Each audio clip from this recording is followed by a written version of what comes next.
Pada siang hari ini kita bersama-sama telah sampai dan duduk serta menikmati suasana di Universitas Muhammadiyah Sidoarjo dalam rangka dialog Islam dan Kristen dalam perspektif akademik, sehingga di dalam pembicaraan ini tentu kita tidak menginginkan adanya sebuah sorotan yang bersifat sara, dan tentunya juga di luar forum ini kita akan meneruskan pembicaraan itu sehingga akan terjadi pertikaian. Kenapa? Sejak awal saya sampaikan demikian karena harus kita maklumi, karena ini adalah sebuah arena institusi pendidikan. Jadi hal-hal yang bersifat non-akademis menjadi pusat perhatian kita. Dan para bapak yang ada di depan kita yang sama hadir di ruangan ini juga adalah tentunya juga akan mengedepankan hal-hal yang bersifat akademik. Di luar itu kita sama-sama harus bisa menjaganya. Demikian Pak ya. Karena bagaimanapun persoalan-persoalan yang berkaitan dengan agama tentu ada persoalan-persoalan emosional yang cukup tinggi, karena itu akan membawa psikologis kita. Oleh karena itu sejak awal saya mengajak kepada para pendengar dan peserta dialog ini untuk bisa menjaga ketaatan akademik, demikian juga kepada para pembicara.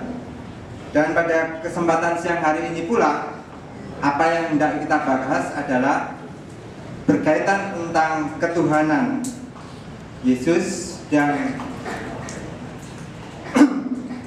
kekekalan Yesus adalah dalam sorotan Bible. Jadi kita nanti berbicara tidak sama sekali menyoroti tentang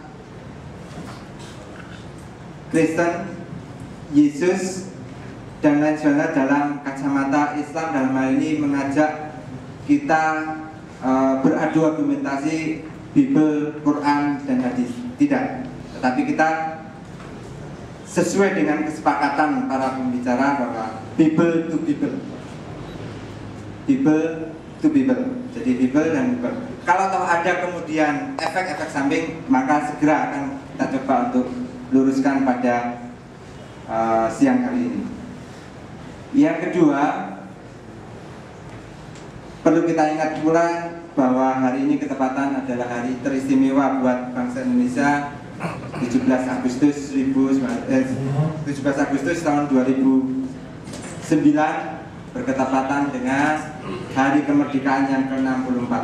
Tentunya sama-sama patut mensyukuri karena sampai detik ini kita masih menjadi bangsa yang merdeka. Walaupun di tengah percaturan berbangsa dan bernegara ini masih kita prihatin dengan hal-hal yang bersifat kemanusiaan maupun kesejahteraan.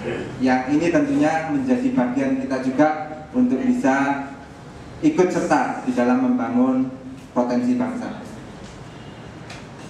Hadirin yang terhormat, pada kesempatan siang hari ini ada 4 pembicara yang akan hadir dan menyampaikan tentang pembicaraan kita di dalam dialog Islam Kristen ini. Yang pertama yang saya kenalkan adalah Bapak Evangelis Ezra Alfred Sofu, STH Soru. Dari sebelah kiri saya berbaju kotak-kotak merah batu bata. Tanggal lahir Kupang 6 Mei 1977. Pendidikan Setan Malang, status sebagai penginjil, pengalaman mengajar di beberapa sekolah teologi. Buku yang pernah diterbitkan diantaranya adalah Allah Tritunggal, Debat versi Kristantius. Kemudian yang ketiga debat dengan ini Unitarian. Debat yang pertama adalah debat versus Unitarian, kedua debat versus Saksi Yehova, dan lain-lain. Buku yang pernah diterbitkan hampir 20 buah buku. Dan sekarang ada di gereja GKIN Revival Kupang. Pembicara yang kedua adalah Bapak Pendeta Budi Asali MDiv, Surabaya, 22 Desember 1954. Pendidikan RTS USA, pendeta, pengalaman sebagai pendeta gereja GKRI Golgota Surabaya. Buku yang pernah diterbitkan Menangkal Saksi-saksi Yehova, Kristologi, Doktrin Allah, dan mencapai 30 buah buku. Hingga kini dia masih aktif di gereja GKRI Golgota Surabaya. Adapun dari pihak Islam, diantaranya adalah Ustadz Masyud yang ada di samping saya, bahkan juga memakai batik. Kelahiran 5 Januari 1968, alumni IAIN Surabaya. Status menikah, pengalaman sebagai ustadz dari masjid ke masjid. Tetapi dia juga pernah buku yang pernah diterbitkan diantaranya adalah Dialog Santri Pendeta, kedua Al-Quran Berbicara Tentang Kristen, Misteri Natal, dan terjemahan serta editing penulisan Kehidupan Seks Paus. Adapun yang keempat adalah Bapak Insan Mogoginta, kelahiran Manado 8 September 1949. Pendidikan selama ini adalah otodidak. Pengalaman debat beberapa kali dengan pendeta dan misionaris. Dan buku-buku yang pernah diterbitkan ada 24 judul buku, tidak dituliskan judul-judulnya, maaf, saya juga harus membaca sesuai dengan apa yang tertulis. Tetapi di depan beliau juga menyediakan juga buku-buku, mudah-mudahan itu bisa dibagi secara gratis Pak Insan. Kalau enggak ya kita mesti harus beli. Saya tadi sempat melihat buku yang dibawa Pak Insan, sekalipun saya belum juga dapat. Demikian kurikulum vitae yang ada di hadapan kita para pembicara, sehingga kita bisa sama-sama mengetahui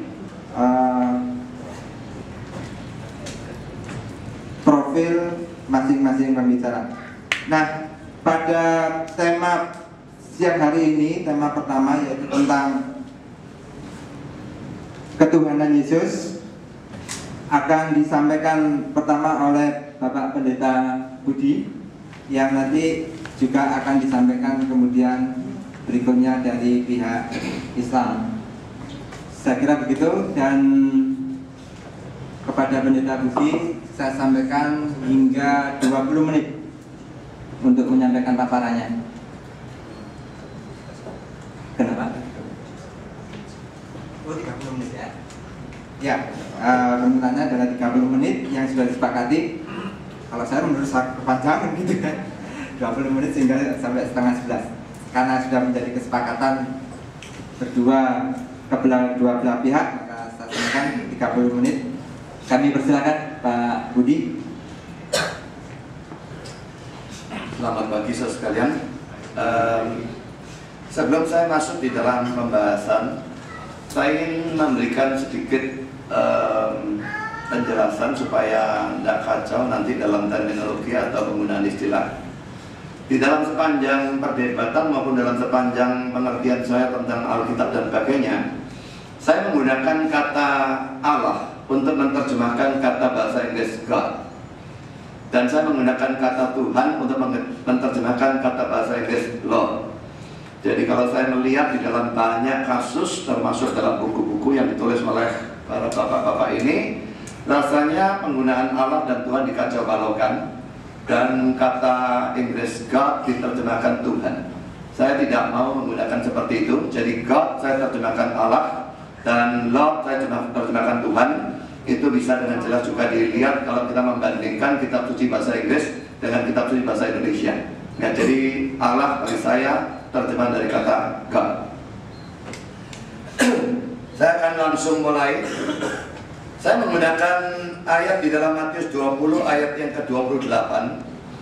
Ini adalah kata-kata Yesus di mana dia berkata demikian, sama seperti anak manusia datang bukan untuk dilayani, melainkan untuk melayani dan untuk memberikan nyawanya menjadi tebusan bagi banyak orang. Tema yang kita bahas hari ini ada dua tema. Yang pertama tentang keilahian ataupun ketuhanan Yesus, dan yang kedua tentang keselamatan itu melalui iman saja atau iman dan perbuatan baik. Yang saya bahas pada sesi yang pertama ini adalah tentang keilahian Yesus. Jadi saya akan membuktikan dari Alkitab saya bahwa menurut Alkitab Yesus memang betul-betul adalah Allah, dan kalau dia Allah, dia juga adalah Tuhan. Dan Allah dan Tuhan digunakan di sini dalam arti semutlak-mutlaknya dan dalam arti kata setinggi-tingginya. Saudara, ayat yang baru kita baca pada bagian awalnya, mungkin tidak ada yang memperhatikannya, bahwa ayat ini sebetulnya menunjukkan keilahian Yesus. Kata-kata aku datang atau anak manusia datang, anak manusia menunjukkan Yesus, itu menunjukkan keilahiannya dia. Karena apa, saudara? Aku datang itu ditujukan kepada kelahirannya. Lain kalau misalnya aku datang di Universitas Muhammadiyah gitu ya. Nah itu tidak menunjukkan keilahian apa-apa. Tapi kalau Yesus pada waktu dia mengatakan aku datang, itu ditujukan pada kelahirannya di dalam dunia. Tidak ada manusia manapun bisa mengatakan aku datang di dunia pada saat aku dilahirkan. Saya lahir tahun 1954, saya tidak bisa mengatakan aku datang di dunia tahun 1954. Kalau saya mengatakan demikian, saya mungkin akan tanya, datang dari mana? Dulunya dari mana? Hanya Yesus yang bisa mengatakan aku datang pada waktu dia dilahirkan. Dan ini menunjukkan pertama suatu tindakan aktif. Dia memang dilahirkan, tapi itu sekaligus adalah suatu tindakan aktif. Dan juga aku datang menunjukkan dia sudah ada sebelum dia dilahirkan. Dan karena saudara, ini menunjukkan dia betul-betul adalah Allah. Kalau kita lihat Yesusnya dengan mata jasmani, dia kelihatan manusia. Dia memang manusia setelah dikandung dan dilahirkan oleh Maria. Tapi sebelum itu dia sudah ada. Karena itu dilahirkan, aku datang, itu tindakan aktif. Dan dia punya pre-existence atau keberadaan sebelum lahir. Jadi ayat ini pada bagian awalnya menunjukkan keilahian Yesus. Tapi sekarang saya akan melanjutkan dengan bukti-bukti yang lain. Yang pertama, Yesus menyebut diri sebagai anak Allah. Banyak orang termasuk dari kelompok Islam maupun saksi Yehova, kalau Yesus itu menyebut dirinya anak Allah, itu justru dijadikan bukti dia bukan Allah. Saya namanya Budi, anaknya Budi, bukan Budi. Nah itu cara yang digunakan. Allah, anaknya Allah, bukan Allah. Seakan-akan Allah itu terus sendirian. Sekian lama sendirian, kalau dia beranak, lah anaknya bukan dia. Kami tidak punya pemikiran seperti itu sama sekali tentang kata-kata anak Allah. Pada waktu itu ditujukan kepada Yesus. Supaya saudara tahu bahwa istilah anak Allah itu dikeluarkan sekitar 2000 tahun yang lalu. Di Palestina sana oleh orang Yahudi, dimengerti oleh orang Yahudi di dalam kebudayaan mereka. Dan karena itu kalau kita mau menafsirkan, kita harus menafsirkan menurut cara mereka menggunakan istilah tersebut. Tidak bisa ditafsirkan menurut pengertian kita zaman sekarang. Nah, mau tahu bagaimana orang-orang zaman itu mengartikan istilah anak Allah? Kita melihat ayat ini. Yohanes 5:18. Sebab itu orang-orang Yahudi lebih berusaha lagi untuk membunuhnya. Bukan saja karena ia meniadakan hari Sabat, tapi juga karena ia mengatakan bahwa Allah adalah Bapaknya sendiri. Dan dengan demikian menyamakan dirinya dengan Allah. Kalau Allah disebut Bapa, berarti dia adalah anak. Dan itu diartikan apa? Menyamakan diri. Kata menyamakan, terjemahnya toya salah. Menyetarakan diri dengan Allah. Jadi saudara, orang-orang Yahudi saat itu tidak ada yang salah mengerti. Waktu Yesus mengatakan dirinya anak Allah, mereka tahu itu dia menyetarakan dirinya dengan Allah. Saudara, kalau saudara mau gampang-gampangan ya, waktu Yesus menyebut dirinya anak manusia, apakah itu diartikan bukan manusia? Waktu dia menyebut anak manusia, itu artinya dia manusia sungguh-sungguh. Kenapa waktu diartikan menyebut dirinya anak Allah, diartikan bukan Allah? Seharusnya diartikan itu dia menunjukkan dia sungguh-sungguh Allah. Anak monyet apa? Monyet juga. Anak kucing, kucing juga. Anak manusia, manusia. Anak Allah, Allah. Jadi kalau Yesus menyebut dirinya anak Allah, itu membuktikan dia mengaku dirinya sebagai Allah. Banyak orang mengatakan Yesus tidak pernah mengaku diri sebagai Allah dalam kata-kata eksplisit, ya. Tapi saudara, arti dari anak Allah, istilah yang digunakan untuk menunjukkan dirinya berulang kali, itu sebetulnya artinya adalah Allah. Nah, berbeda kalau istilah anak Allah digunakan untuk orang-orang yang percaya kepada dia. Dalam arti seperti itu, anak Allah, anak karena adopsi. Yesus anak Allah dalam arti kata sesungguhnya. Aslinya dia adalah anak Allah. Dan dia satu-satunya anak Allah. Karena disebut anak tunggal Allah. Jadi dalam arti ini, dia mengaku diri sebagai Allah. Kalau saudara, poin yang kedua, Yesus itu berulang kali disembah dan disebut sebagai Allah. Ini menurut saya merupakan bukti lagi bahwa dia itu betul-betul adalah Allah. Saya tunjukkan saudara contoh sepintas-sepintas saja ya.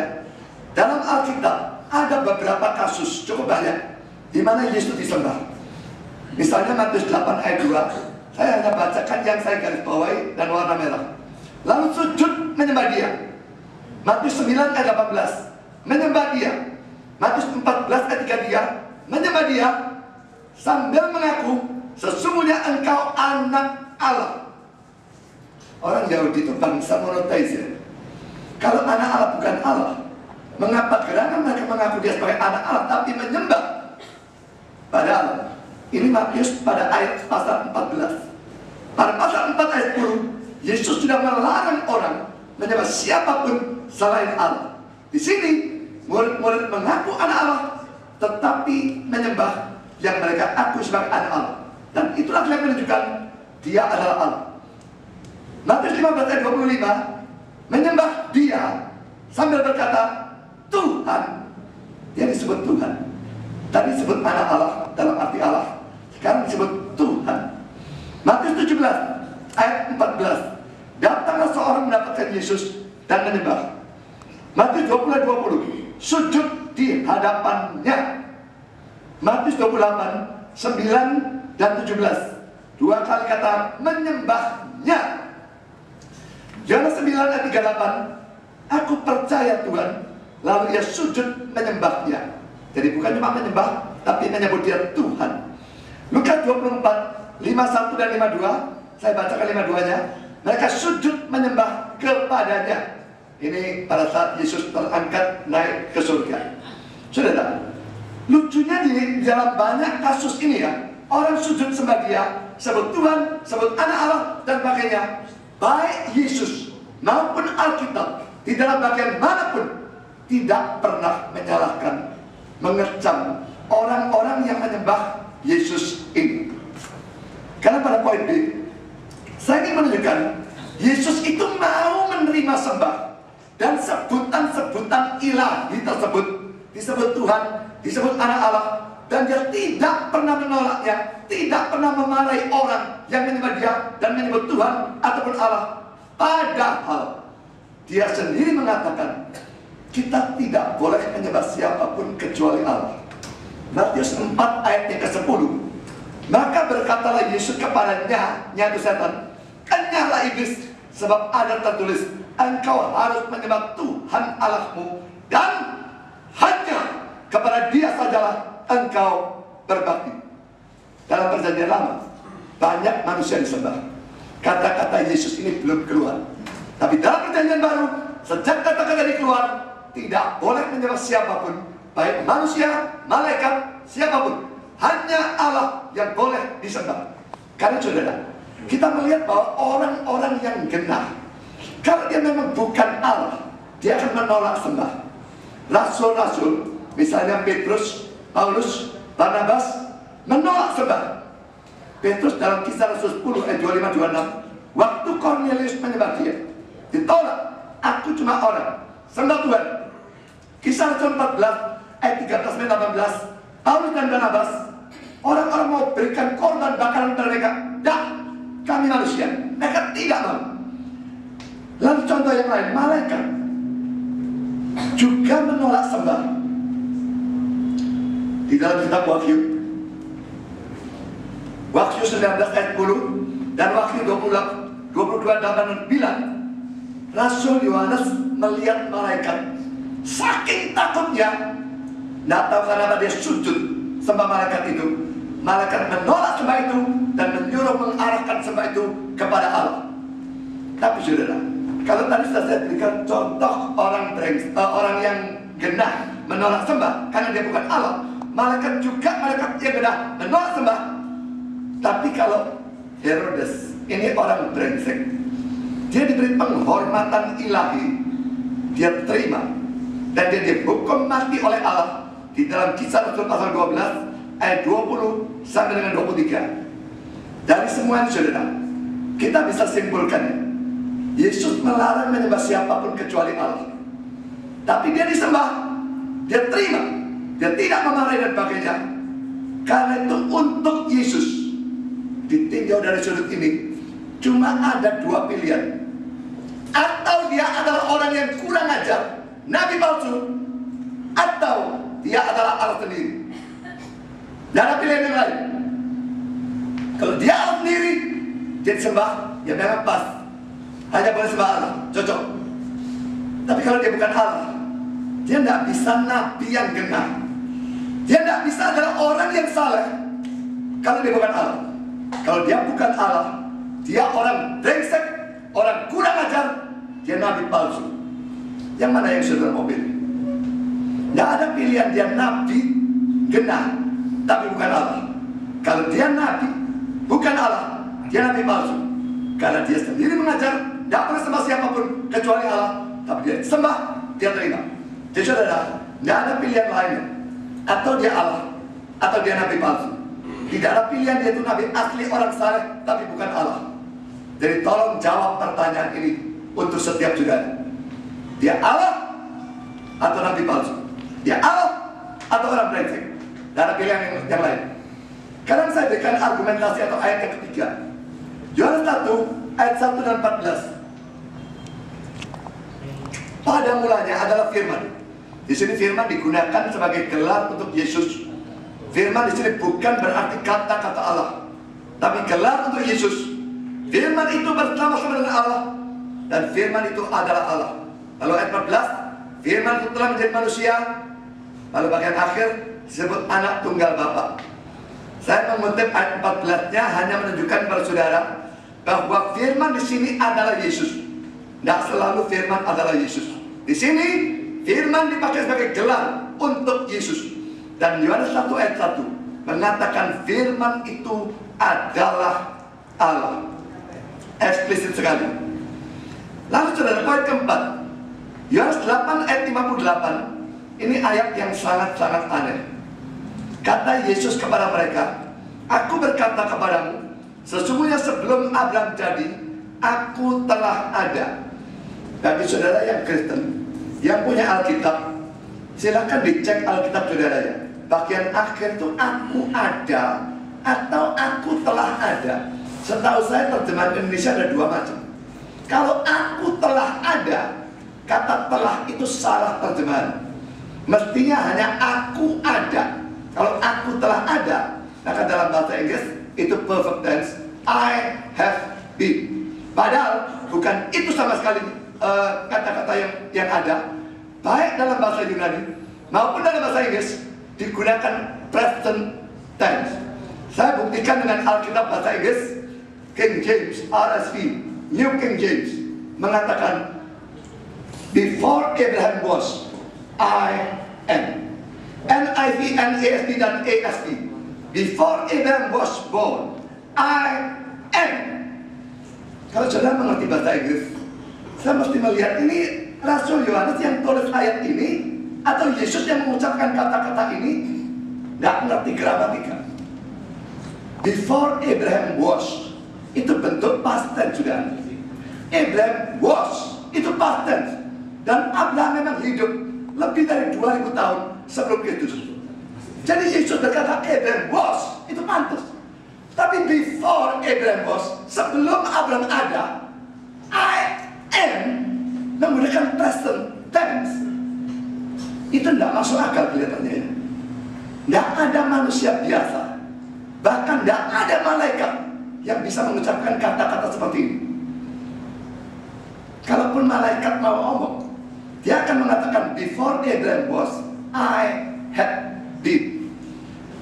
Lampaunya dari lampau itu menggunakan past perfect tense mestinya. Tapi saudara, Yesus tidak mengatakan I had been atau I was. Dia mengatakan I am. Mengapa? Ini bukti dia Allah. Allah itu ada di atas waktu. Dahulu dia I am. Sekarang dia I am. Waktu akan datang tetap I am. Kalau saya tidak bisa. I was itu dulu. I am sekarang. I will be nanti. Tapi Yesus kapanpun dia berkata I am. He is the eternal I am. Dia adalah I am yang kekal. Kenapa? Dia di atas waktu. Satu-satunya makhluk yang berada di atas waktu itu adalah Allah. Dia sendiri menciptakan waktu. Waktu ada di bawah dia. Karena itu waktu lampau pun dia bisa mengatakan I am. Bukti yang kelima.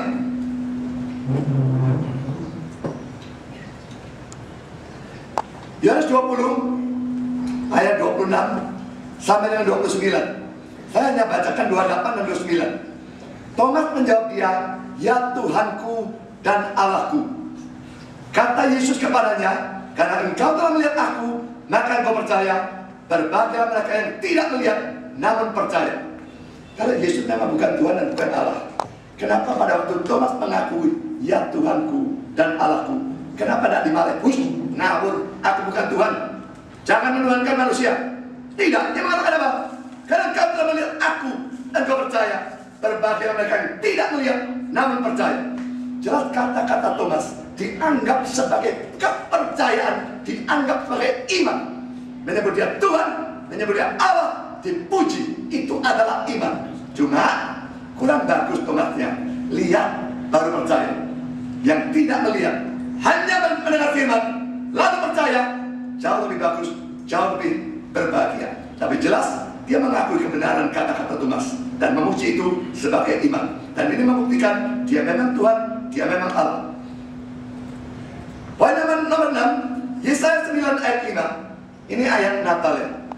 Sebab seorang anak telah lahir untuk kita. Ini menunjukkan kemanusiaan Yesus. Seorang putra telah diberikan untuk kita. Lambang pemerintahan ada di atas bahunya. Dan namanya disebutkan orang, karena mulai gelar-gelar keilahian. Jadi ayat ini menunjukkan awalnya kemanusiaan Yesus, akhirnya keilahian Yesus.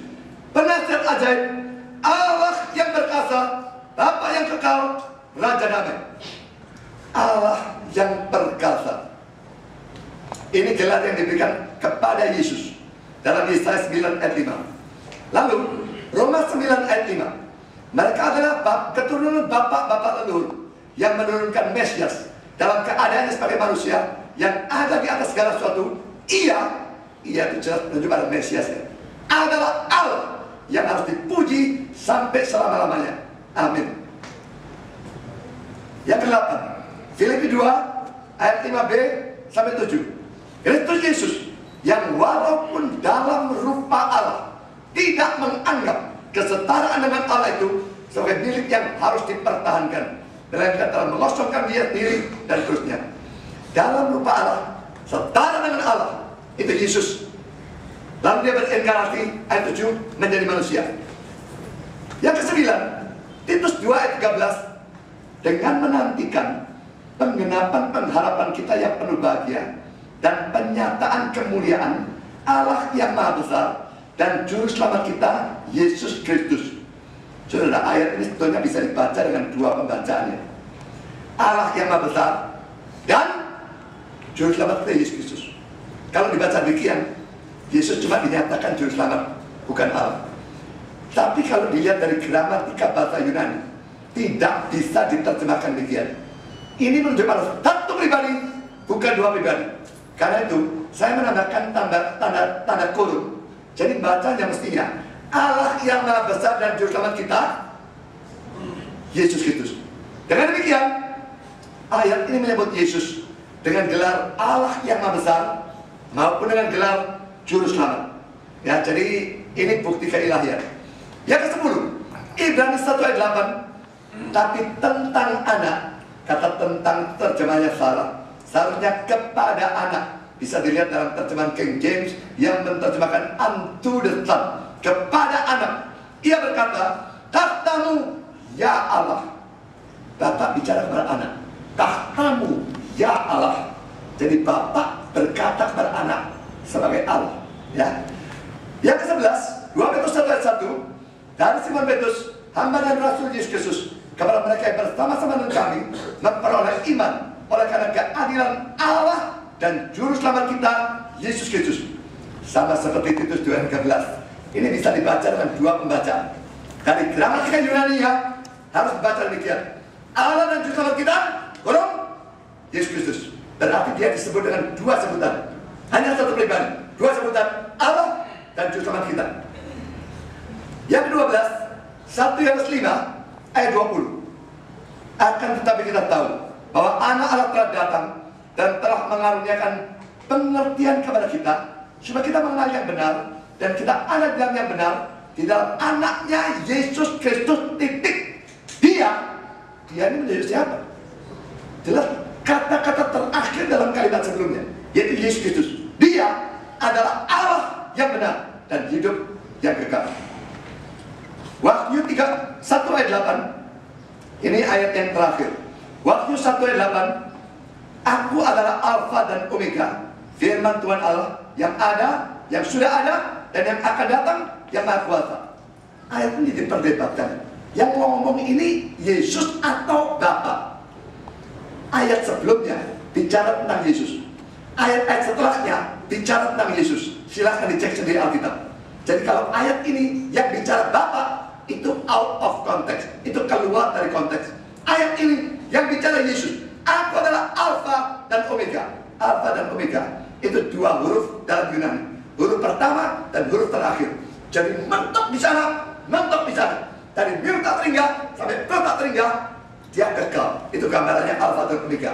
Firman Tuhan Allah disebut Tuhan Allah yang ada, yang sudah ada, yang ada, akan datang, yang Maha Kuasa.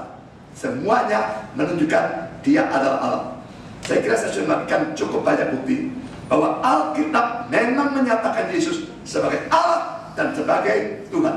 Dan karena saudara, kita menolak dia sama dengan menolak Allah. Kita percaya pada dia sama dengan percaya kepada Allah. Kita menghormati dia sama kita menghormati Allah. Kita tidak menghormati dia sama seperti kita tidak menghormati Allah. Bagaimana besarnya hormat saudara kepada Allah, saudara tidak menghormati Yesus tidak menghormati Allah. Terima kasih kepada Bapak Budi yang telah menyampaikan 25 menit. Masih ada sisa 5 menit sudah. Oh enggak, Pak. Jadi dia bisa menyelesaikan 5 menit dari yang telah disepakati 30 menit. Dan apa yang telah disampaikan adalah memberikan penjelasan tentang ketuhanan Yesus. Oleh karena itu, pembicara yang kedua kami sampaikan kepada Bapak Insan Bobo Pintar. Dipersilakan dengan waktu yang sama. Bila masih ada kurang, barangkali nanti berbicara berikutnya. Terima kasih. Assalamualaikum warahmatullahi wabarakatuh. Shalom, buat Kristiani.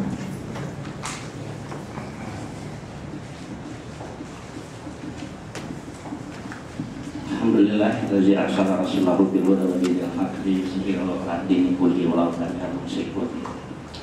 Asyhadu an la ilaha illallah wa asyhadu anna Muhammadan abduhu wa rasuluh.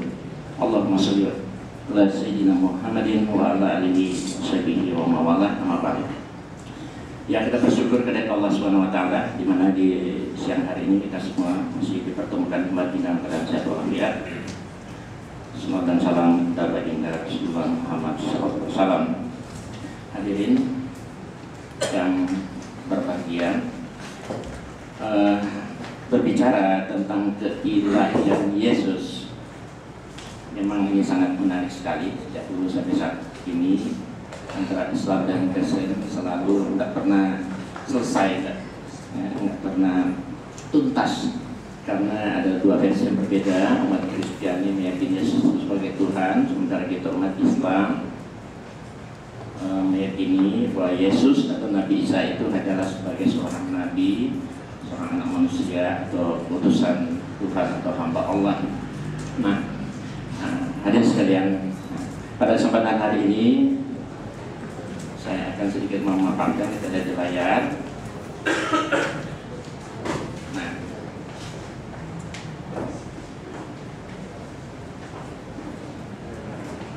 jadi biarlah Yesus sendiri yang memberi kesaksian siapa dirinya, Tuhan atau manusia. Nah, ini sambil dari ucapan Yesus dalam Yohanes 7 pasal 3. Inilah hidup yang kekal itu, bahwa mereka mengenal Engkau satu-satunya Allah yang benar dan Yesus Kristus yang telah Engkau utus. Nah, ucapan Yesus ini ke dalam pandangan umat Islam ini disebut syahadatain, ya, dua kalimat syahadat. Pertama, pengakuan bahwa Allah itu Esa, kemudian pengakuan bahwa Nabi saat Yesus hanya seorang utusan. Maka disebut dua kalimat syahadat. Dalam Islam, asyhadu an la ilaha illallah wa asyhadu anna Muhammadar Rasulullah. Aku bersaksi bahwa tidak ada Tuhan selain Allah dan aku bersaksi bahwa Nabi Muhammad utusan Allah. Nah, ini juga demikian. Asyhadu an la ilaha illallah wa asyhadu anna Isa Rasulullah. Aku bersaksi bahwa sesungguhnya aku bersaksi bahwa tidak ada Tuhan selain Allah dan aku bersaksi bahwasanya aku, maksudnya Yesus, adalah seorang utusan Allah. Nah, kalau menurut saya umat Kristiani mengaminkan ucapan Yesus seperti ini, saya yakin antara Islam dan Kristen itu bedanya sangat tipis sekali, ya, sangat tipis sekali.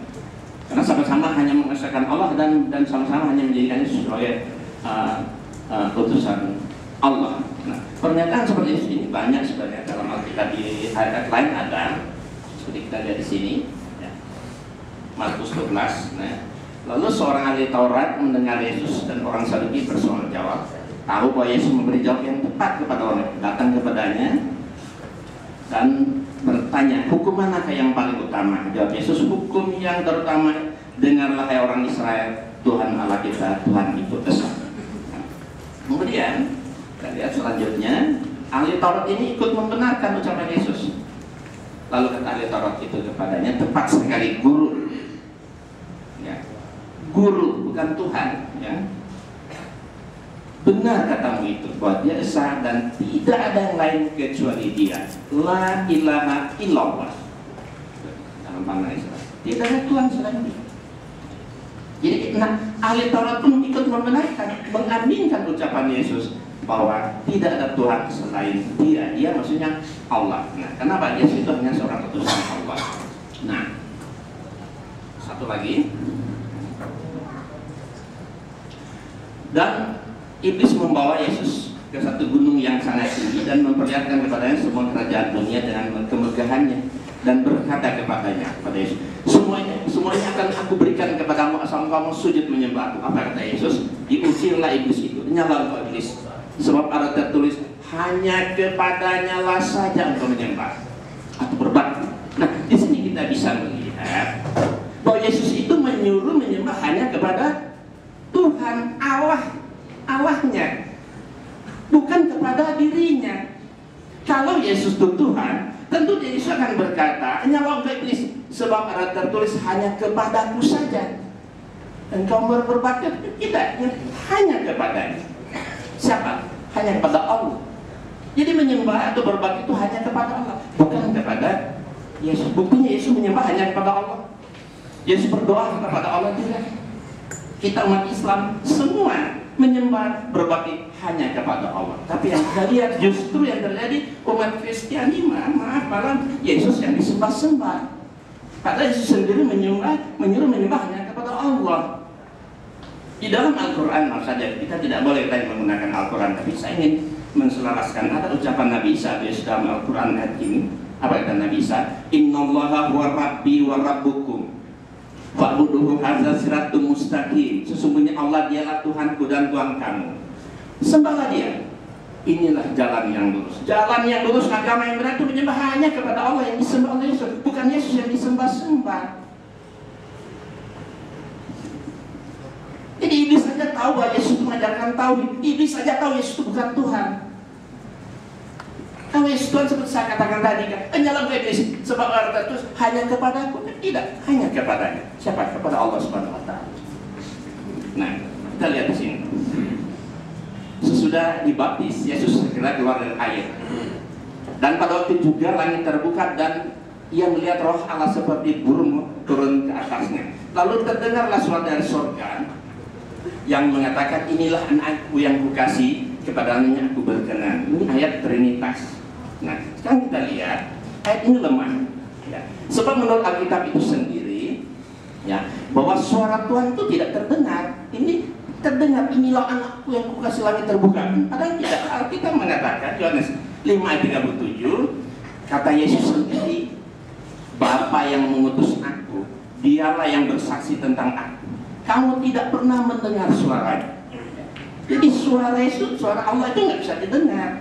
Tapi ini kok Matius menulis, Allah berkata, inilah anakku yang kukasih, kepadanya. Jadi kalau kita lihat ini itu sangat lemah sekali. Dan Trinitas itu betul-betul 3 oknum, bukan 1. 1 tambah 1 sama 2 3, bukan 1. Jadi ada Yesus sedang dibaptis, turun Roh Kudus, langit terbuka. Berarti ada 3. Ya, bukan 1. Nah, hadirin, kita lihat ayat tentang Yesus itu Tuhan, sebab ada 3 yang memberi kesaksian di dalam surga, Bapa, Firman, dan Roh Kudus, dan ketiganya adalah 1. Di sini kita lihat di catatan kaki di sini di Alkitab ini saya bawa Alkitab cetakan N.D. Flores. Kebetulan Bapak dari N.D. Flores saya bawa Alkitab. Ayat ya ini sudah dibuang dalam Revised Standard Version karena tidak terdapat dalam manuskrip kuno, dan pada catatan kaki Injil terbitan N.D. Flores ini ayat dalam kurung tersebut tidak asli. Ini kan ada kurungnya juga. Jadi tidak asli. Kalau tidak asli berarti palsu. Makanya ayat ini sudah ditiadakan di dalam Revised Standard Version, jadi yang sudah direvisi. Nah, kita lihat pengertian Yesus Tuhan. Menurut kami sebenarnya Yesus itu Tuhan, bukan Tuhan. Karena dalam terjemahan bahasa Inggris itu Lord itu maksudnya Tuhan, bukan Tuhan. Saya tahu di seluruh Injil itu atau Alkitab Yesus tidak pernah diterjemahkan God. Yesus itu selalu diterjemahkan Lord. Nah, terjemahan Alkitab Bible Injil yang tidak sesuai menurut gramatika bahasa seperti Lord diterjemahkan Tuhan, padahal maksudnya Tuhan, seperti our Lord Jesus Christ itu diterjemahkan Tuhan kami Yesus Kristus. Bisa dilihat di Injil bahasa Inggris. Padahal yang benar Tuhan kami Yesus Kristus. Contoh Yohanes 20 ayat 13. Ya. woman, ya sebentar.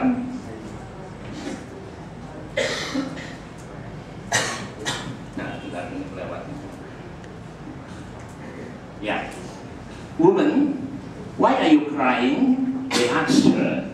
She answered, they have taken my Lord away, and I don't know where they have put him. Artinya, ibu, mengapa engkau menangis? Jawab Maria kepada mereka, Tuhanku telah diambil orang dan aku tidak tahu di mana dia diletakkan. Masa kok Tuhan diambil orang? Tapi kalau terjemahkan Tuhanku, wajar kan? Dia manusia, dia nabi, dia rasul. Tapi kalau Tuhan dicuri orang, ini sesuatu yang sulit diterima akal. Tidak mungkin Tuhan bisa dicuri orang kan dalam kuburan. Karena kalau Tuhanku, ya itu betul. Kalau Tuhanku, kita orang Indonesia, yang namanya Tuhan kita udah tahu apa kan Tuhan itu seperti apa. Tapi kalau Tuhan, ya wajar. Nah, kita lihat, Yesus itu hanya seorang nabi. Banyak sekali dalam Alkitab ini Yesus sendiri yang berkata. Kita lihat. Dan orang tanya itu menjawab ini. Yesus adalah nabi. Semua nabi kita lihat. Banyak sekali ayat-ayat yang bercerita Yesus itu nabi. Ya.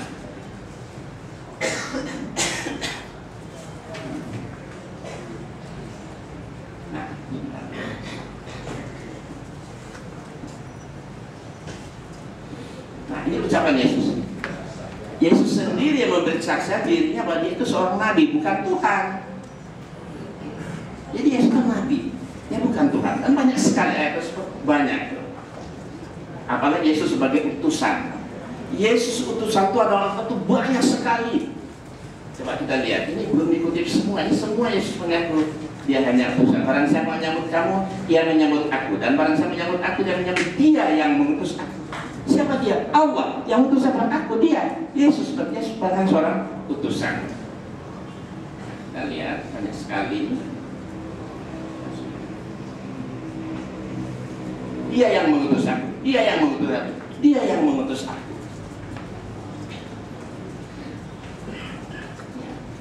Kita lihat semua dia yang mengutus aku.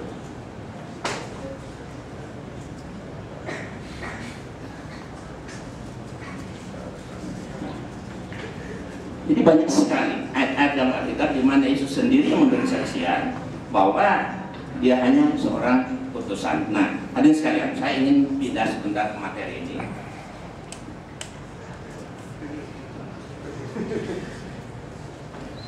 Mana yang firman Allah? Tadi saya lihat Bapak Pendeta banyak mengutip ayat-ayat dari Yohanes dan Paulus. Mana yang firman Tuhan atau Allah, sabda Yesus perkataan penulis Injil, atau dari orang yang dikenal maupun yang tidak dikenal. Nah, kita lihat di sini contoh firman Allah dan yang bukan firman Allah. Nah, Kejadian 1. Pada mulanya Allah menciptakan langit dan bumi. Bumi belum terbentuk dan kosong dan seterusnya. Nah, berfirmanlah Allah, jadilah terang, dan seterusnya. Kita lihat sampai terus. Nah, jadi ini bukan firman Tuhan. Kalian sebut firman itu Allah berfirman seperti yang titik 2 pembuka, jadilah terang. Yang disebut firman Allah jadilah terang, itu yang firman Allah. Kemudian ini berfirman Allah, jadilah cakrawala di tengah-tengah air untuk memisahkan air dan air. Nah, jadi yang firman yang hitam ini yang firman Allah. Yang ini bukan, ini hanya cerita sejarah atau cerita tentang proses penciptaan langit dan bumi pada waktu itu. Jadi ini bukan firman, yang firman ini. Nah, jadi yang firman Allah hanya sebagian dari ayat ketiga dan ke-6. Selebihnya hanya menceritakan tentang kisah penciptaan alam. Nah, kita contoh yang lain. Matius 4 ayat 10. Kita bedakan antara perkataan iblis dan Yesus. Jadi yang ini hanya cerita orang yang mengkisahkan cerita pada masa lalu. Maka Yesus dibawa oleh Roh ke padang gurun untuk dicoba oleh iblis. Dan setelah berpuasa 40 hari 40 malam, akhirnya laparlah Yesus. Lalu datang si pencoba, maksud iblis, dan berkata kepadanya, Yesus, jika engkau anak Allah, perintahkan supaya batu itu menjadi roti. Nah, yang jika engkau anak Allah dan seterusnya inilah ucapan si iblis. Nah, Yesus menjawab, ada tertulis manusia hidup bukan dari roti, tapi dari setiap firman yang keluar dari mulutnya. Itu namanya jawaban. Pakai koma pembuka begini. Tapi yang bisa lihat Bapak tadi yang bukan ucapan Allah dan Yesus dipakai koma pembuka. Padahal nggak boleh begitu. Karena itu bukan firman. Nah, kemudian Yesus bertanya, ada tertulis jangan engkau mencoba Allah Tuhan. Nah, inilah yang disebut perkataan Yesus yang kita terbalik dan perkataan iblis. Nah, sekali lagi, Yohanes pada mulanya adalah firman. Firman itu bersama-sama dengan Allah dan firman itu adalah Allah dan seterusnya. Nah, di sini sampai ke ayat 14 firman itu telah menjadi manusia, itu bukan firman Tuhan, bukan sabda Yesus. Mana koma pembuka? Titik 2 koma pembuka nggak ada. Yang nanti di sini baru ada ucapan Yohanes. Yohanes memberi kesaksian tentang dia dan berseru, inilah dia yang kumaksud ketika kau berkata, kemudian daripadaku akan datang dia yang telah mendahului aku, sebab dia telah ada sebelum aku. Jadi ini ucapan Yohanes, bukan ucapan Yesus, bukan ucapan Tuhan. Selebihnya ini hanya cerita. Hanya cerita penulis Alkitab itu sendiri. Yang entah belum tentu dari dia juga. Nah, kita lihat. Jadi hanya ayat ke-15 saja yang ada tanda kutip ucapan Yohanes, selebihnya bukan firman Tuhan. Nah, ini sekalian. Pembukaan Injil Matius. Kita lihat, ini Injil terbitan N.D. Flores. Ya, ini saya kutip di dalam Injil ya, bukan kata-kata saya. Perjanjian Baru tahun 83-84 terbitan N.D. Flores sebagai berikut. Menurut tradisi yang tidak sepenuhnya terjamin kebenarannya. Jadi baru mau dimulai aja, Injil mengatakan tidak benar semua ini. Injil pertama ditulis oleh Rasul Matius. Ia juga bernama Lewi. Menurut tradisi yang tua sekali, Matius menulis Injilnya dalam bahasa Ibrani. Artinya bahasa Aram yang menjadi bahasa Raja Palestina. Tetapi Injil asli itu kalau pernah ada, berarti apa? Sudah tidak? Sudah tidak ada. Segera diterjemahkan dan disadurkan dalam bahasa Yunani. Tetapi Injil dalam bahasa Aram itu tidak ada lagi. Jadi kalau ada orang mengatakan Injil bahasa Ibrani asli itu enggak, bohong, enggak ada. Yang kita sendiri menulis bahwa Injil bahasa Ibrani sudah tidak ada lagi. Nah, kita lihat selanjutnya, ini pembukaan Injil Markus. Masih saya kutip di sini. Menurut tradisi tua, penulis Injil yang terpendek ialah Markus. Markus ini menjadi teman Paulus dalam perjalanan misi yang pertama. Kemudian Markus mengikuti Barnabas ke Pulau Siprus.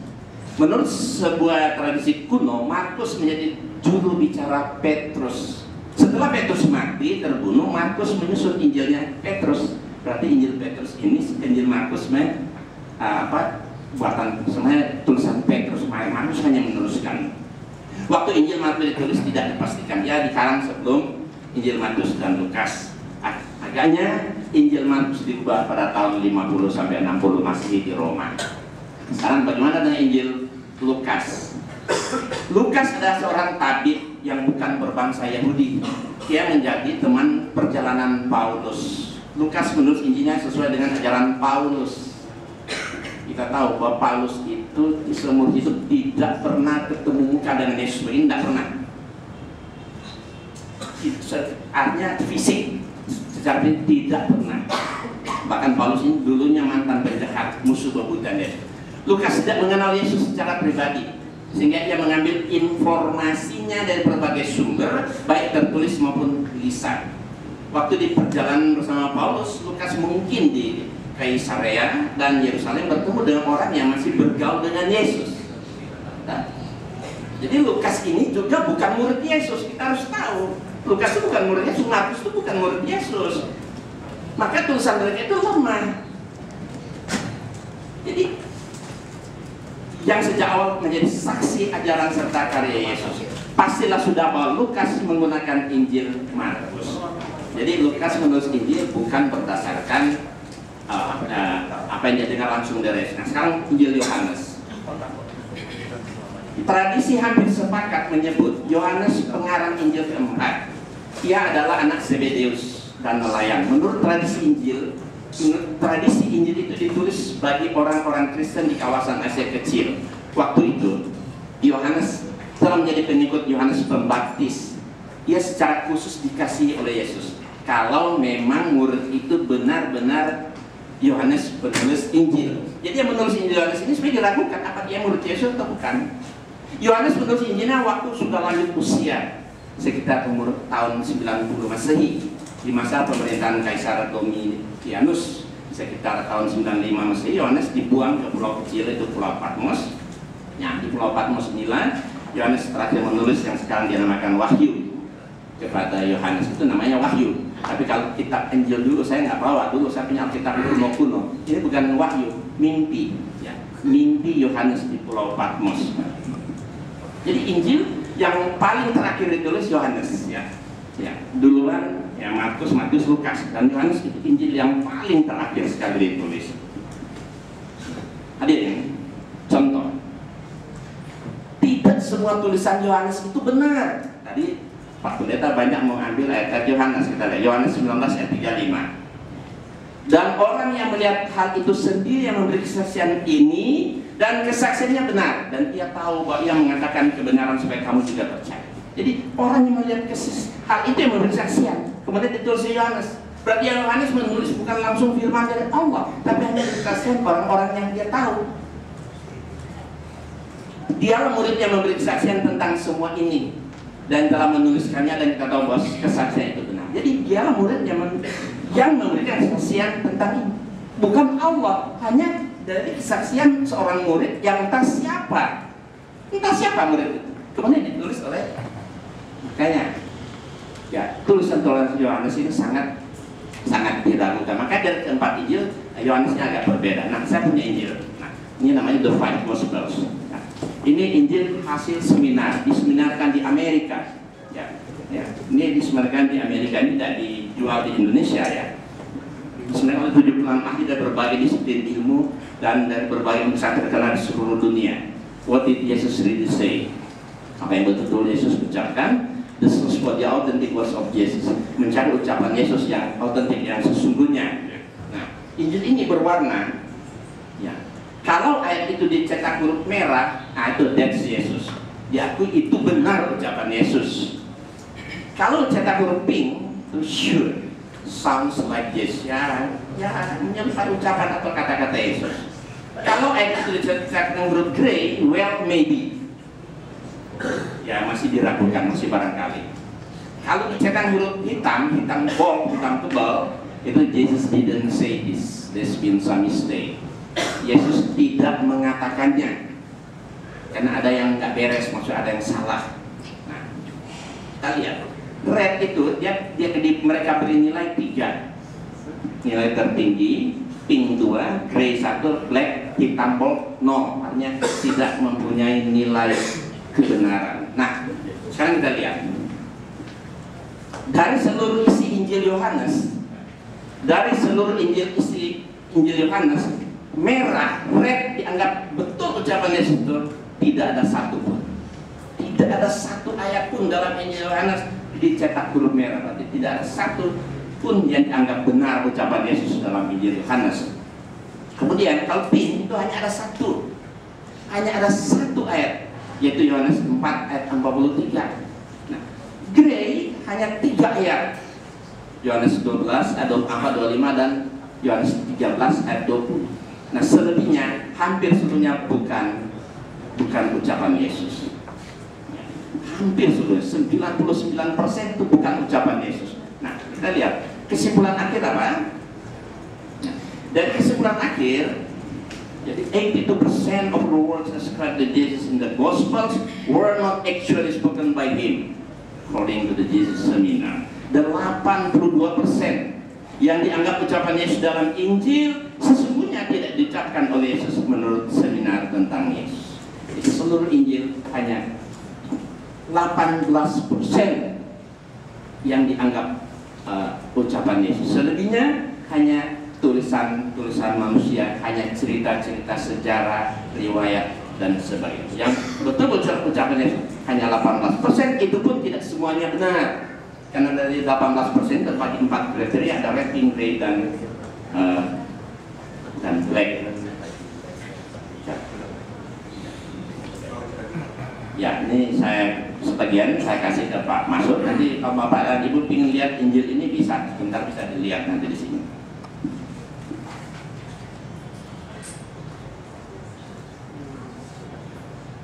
Sebentar, satu lagi, saya lupa ada satu lagi, kita lihat. Tidak semua tulisan Paulus itu firman Tuhan. Contoh, Filipi 1 ayat 1 sampai 2. Dari Paulus dan Timotius, hamba Yesus Kristus, kepada semua orang kudus dalam Kristus Yesus di Filipi, dengan para pemilik jemaat dan diaken, kasih karunia dan damai sejahtera dari Allah Bapa kita dan dari Tuhan Yesus Kristus menyertai kamu. Aku mengucap syukur kepada Allahku setiap kali aku mengingat kamu, dan setiap kali aku berdoa untuk kamu semua. Aku selalu berdoa dengan sukacita. Nah, menurut tafsir surat Paulus, saya bawa bukunya ini, ya, tafsir surat-surat Paulus. Di sini sebutkan, ya, salam pembukaan yang sederhana dari Paulus dan Timotius pada permulaan surat Filipi ini menandakan surat ini tidak resmi. Dan kedua ayat berikutnya, yaitu ayat 3 dan 4, nampak bahwa Timotius tidak turut menulis surat ini. Jadi Paulus bicara atas namanya sendiri. Surat ini ditujukan kepada anggota jemaat di Filipi. Paulus kemudian memberi salam kepada kedua kelompok itu dengan ungkapan yang diambil